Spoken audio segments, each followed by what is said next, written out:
ధరణి విషయంలో కావచ్చు, అదే క్రమంలో భూభారతి విషయంలో గతంలో రైతు బంధు కోసం మరి తక్కువ భూమి కంటే ఎక్కువ నమోదు చేశారు.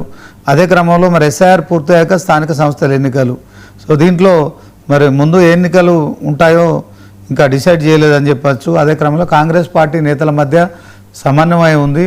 బయట బీఆర్ఎస్ పార్టీ వాళ్ళే కొంత మరి మా పార్టీపై అనవసరంగా బురద జల్లుతున్నారని పొంగులేటి శ్రీనివాసరెడ్డి రెవెన్యూ శాఖ మంత్రి చెప్పడం కావచ్చు. సో దీంట్లో ధరణి వర్సెస్ భూభారతి ఓవరాల్గా ఏం చెప్తారు? రాష్ట్ర వచ్చిన తర్వాత ఒక భూమి పట్టాలకు సంబంధించిన భూములకు సంబంధించినటువంటి రికార్డుల విషయంలో పెద్ద సంస్కరణ వచ్చినటువంటిది. ఎందుకంటే అప్పటి వరకు ఉన్నటువంటిది ఆంధ్రప్రదేశ్ పేరుతోటి పాస్ పుస్తకాలు ఉన్నటువంటిది, మొత్తం చేతి ద్వారానే రికార్డింగ్ లో ఉన్నటువంటి ఇవన్నీ ఉన్నటువంటి ఒక డిజిటలైజేషన్ చేసి ఒక ధరణి అనే ఒక వ్యవస్థను తీసుకొచ్చినటువంటి సందర్భం. వచ్చినటువంటి దాన్ని గవర్నమెంట్ ఎట్లుండాలి, కంటిన్యూషన్లు ఉండాలి.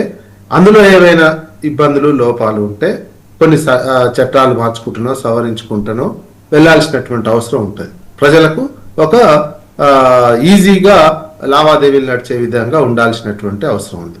వీళ్ళు ఏం చేసిరు, వచ్చారు అక్కడితోటే మొత్తం ధరని తీసేసి భూభారత్ అనే ఒక పేరు మార్చి అనేక మొత్తం మార్చినటువంటి సమస్య. దీంతో కొత్త కొత్త సమస్యలు వచ్చినాయి. భూభారతి తోటి అనేక సమస్యలు వచ్చినాయి.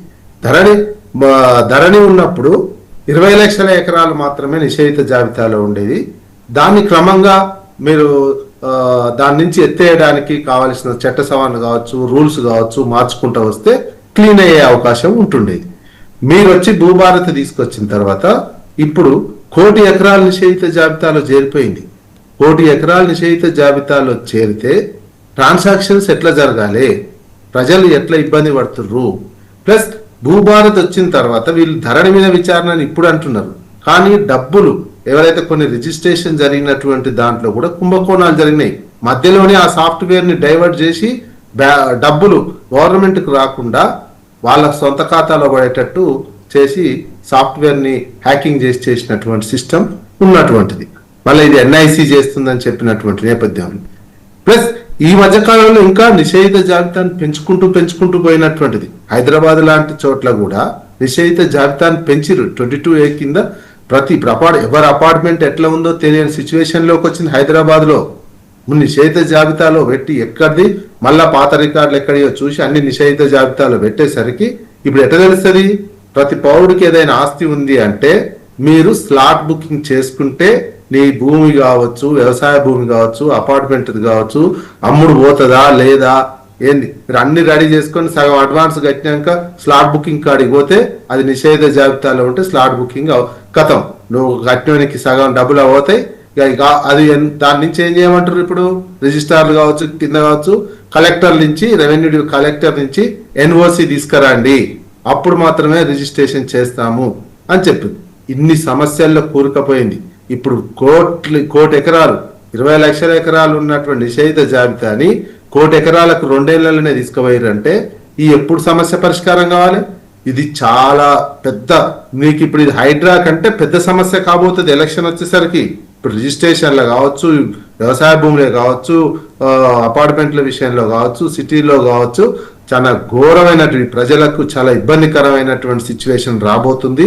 22A కింద నిషేధిత జాబితాలో పెట్టి ప్రజలను పిక్కదింటురు.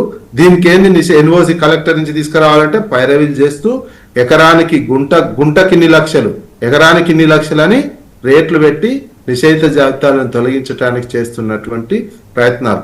అది ఎవరికి తెలియదు. నిషేధ జాబితాలో ఉన్న విషయం ఎప్పటికప్పుడు ఏ రోజు ఆ రోజు వాడు చూసుకోవాల్సిందే తప్ప, లేకపోతే నువ్వు అమ్మాలనుకున్నప్పుడు, అర్జెంట్ ఉన్నప్పుడు అమ్మాలనుకున్నప్పుడు స్లాట్ బుకింగ్ చేసుకుంటే నువ్వు బయటపడేటువంటి సిస్టాన్ని తీసుకొచ్చి పెట్టారు. ఇది చాలా ఘోరమైనటువంటి నేరం చేస్తుంది, ఘోరమైనటువంటి తప్పిదం. ప్రజలు దీన్ని సహించరు. మిమ్మల్ని ఇది బంగాళాఖాతంలో మీరు పడిపోయే అవకాశం ఉంటుంది. ఇంత పెద్ద ఇబ్బందికరమైనటువంటి పరిస్థితి తీసుకొచ్చారు దీనికి సంబంధించినటువంటి. ఇక సహజంగా ఎలక్షన్లకు సంబంధించిన అందుకే దీన్ని సంస్కరించండి. మీరు కంటిన్యూషన్లో సంస్కరించాల్సి ఉండే. మీకేదో సొంత లాభం ఉండో ఇంకేదో చేసుకొని దాని రూల్స్ మార్చకుండా మొత్తం చట్టాన్ని మార్చి దాన్ని మొత్తం భూభారతాన్ని తీసుకొచ్చి సాఫ్ట్వేర్ మార్చేసి సాఫ్ట్వేర్ ఎన్ఐసికి ఇస్తున్నామని చెప్తే అది సమస్యలు క్రియేట్ చేసి కొద్ది రోజులు రిజిస్ట్రేషన్ లాగిపోయి ఆగమాగం అయినటువంటి సిచ్యువేషన్ వ్యవసాయ భూములే కావచ్చు, అదేవిధంగా ఇతర వాణిజ్యానికి సంబంధించిన పట్టణాలు నగరాల్లో ఉన్నటువంటి ఆస్తులకు సంబంధించిన రిజిస్ట్రేషన్లే కావచ్చు, ఇండ్లకు సంబంధించిన రిజిస్ట్రేషన్లే కావచ్చు, చాలా తీవ్రమైనటువంటి వీళ్ళ తప్పిదాన్ని ఇప్పుడున్న భూభారతిలో జరిగిన తప్పిదాన్ని కప్పిపుచ్చుకోవటానికి ఇది భూభారతిలో జరిగినటువంటి అవినీతి, అదేవిధంగా ధరణిలో జరిగిన అవినీతి అని చెప్పి ఒక సెట్ లాగా విచారణ చేస్తామని ఒక సెట్ ఏర్పాటు చేయాలి, సిట్ కాదు సెట్ ఏర్పాటు చేసి విచారణ చేస్తున్నటువంటి సందర్భం. ఈ విచారణలతో అయ్యేది కాదు, ప్రజలు చాలా ఇబ్బంది పడుతున్నారు. రేపు హైడ్రా కంటే ఇది పెద్ద తీవ్రమైన సమస్య కాబోతుంది. ఇది ప్రభుత్వం గుర్తించాల్సినటువంటి అవసరం ఉంది.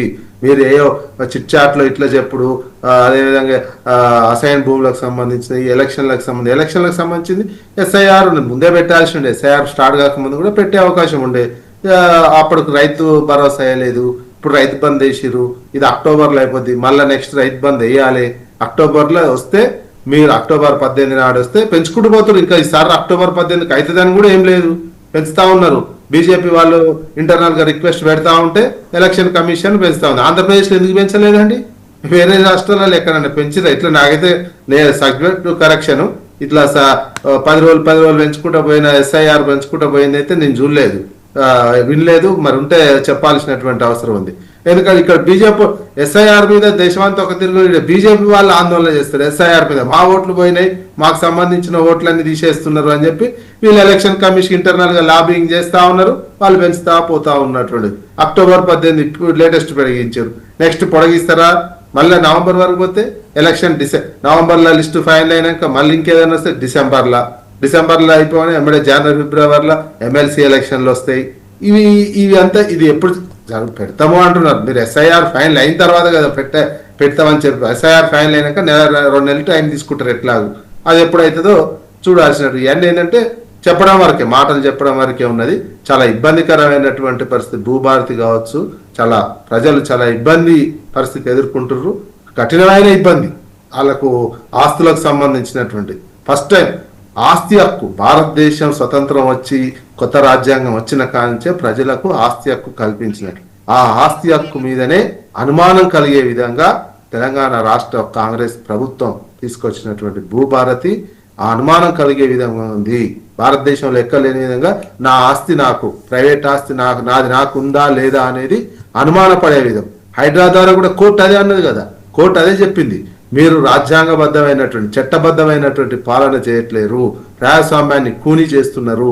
ఈ భూభారతి కూడా అదే కోవలోకి వచ్చి.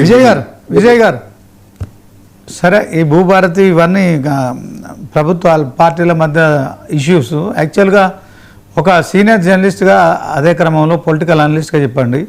సరే, ఇప్పుడు వెంకటరెడ్డి గారు అన్నారు అది మనకు అక్టోబర్లో ఎన్నికలు జరిగే పరిస్థితి ఉందంటున్నారు. సో అక్టోబర్లో ఎన్నికలు జరిగితే కనుక బీఆర్ఎస్, కాంగ్రెస్, బీజేపీ ఓవరాల్గా స్థానిక సంస్థలలో ఎవరిది పైచేయి అవుతుంది? సో ఎవరు ముందు వరుసలో ఉంటారు, ఎవరు చెప్పగలుగుతారా? అది అక్టోబర్ 18లో లిస్ట్ వస్తుందండి. అక్టోబర్లో ఎన్నికలు జరిగితే నవంబర్ ఎండింగ్ ఆ డిసెంబర్ ఫస్ట్ వీక్ లో జరిగే అవకాశం ఉంటుంది. షెడ్యూల్, నోటిఫికేషన్ ఏది చూసినా ఇది పొడిగిస్తే అక్టోబర్ ఎండింగ్ ఓటర్ లిస్ట్ పెరిగితే జనవరికి అయినా ఇది చిత్తశుద్ధితో పెట్టాలనుకుంటే గవర్నమెంట్ ఏం చేస్తుంది, ఇప్పుడు 3 ఏళ్ళు దాటుతుంది. అప్పటికేమైతుంది, రాష్ట్ర ప్రభుత్వం మీద జరుస్తున్నటువంటి 3 సంవత్సరాలు ఫినిష్ డిసెంబర్ వరకు 3 సంవత్సరాలు ఫినిష్ ఉన్న వ్యతిరేకత వాళ్ళు స్టడీ చేసుకుంటారు. ఉన్నటువంటి జనరల్ గా స్థానిక సంస్థల ఎన్నికలు కానీ ఉన్నటువంటి అధికార పార్టీకి అనుకూలంగా ఉంటాయి. అధికార పార్టీ ఇద్దరు గెలిచినా మిగతా వాళ్ళని ఇతర పార్టీలలో గెలిచిన వాళ్ళని తీసుకొచ్చి వాళ్ళే మండలాధ్యక్షులు అవుతారు. మన కొన్ని ఇట్లలో చూసిన మున్సిపాలిటీలలో కొన్ని చూసినటువంటి సందర్భం ఉన్నది కదా, ఉన్నట్టు ఆమనగల్ ఇటువంటి దాంట్లో చూసినవా, ఇద్దరు గెలిచినా మొత్తం మళ్ళీ కాంగ్రెస్ వాళ్ళే చేసిన. అధికార పార్టీ జనరల్ స్థానిక సంస్థల ఎన్నికలు అధికార పార్టీకి అది కూడా ఏంది 90% ఉంటేనే అనుకూలత ఉన్నట్టు, కానీ మన అంతా కూడా రాలేదు. ఇప్పుడు ఇంకా 3